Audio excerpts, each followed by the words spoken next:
Hi guys, this video is going to be so useful for you all.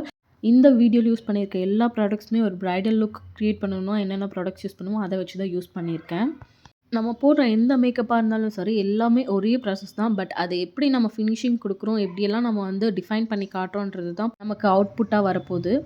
நிறைய பேர் simple makeup தானே, எதுக்கு இவ்வளோ சார்ஜஸ் அந்த மாதிரி எல்லாம் கேட்குறீங்க. பட் எந்த எந்த ஒரு மேக்கப் போடுறதா இருந்தாலுமே சேம் தான், ப்ராசஸ் எல்லாமே சேம் தான். பட் நம்ம எப்படி கொடுக்க போகிறோம் ஃபினிஷிங் அண்ட் எந்த மாதிரி ப்ராடக்ட்ஸ்லாம் யூஸ் பண்ண போகிறோம் அப்படின்றத பொறுத்து தான் இருக்குது. ஸோ ஒரு மேக்கப் ஆர்டிஸ்ட் அப்படின்னு எடுத்துக்கிட்டாலே எல்லாருமே வந்துட்டு ஹை அண்ட் ப்ராடக்ட்ஸும் யூஸ் பண்ணுவாங்க.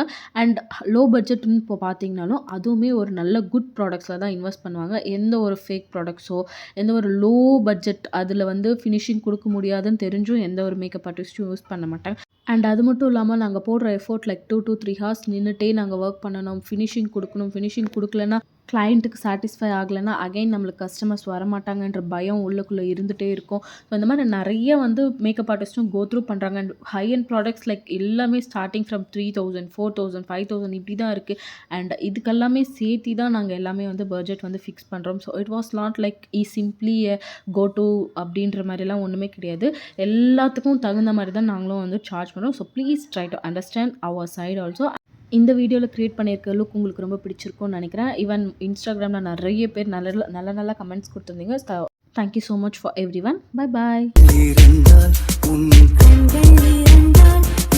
கட்டி இழுத்து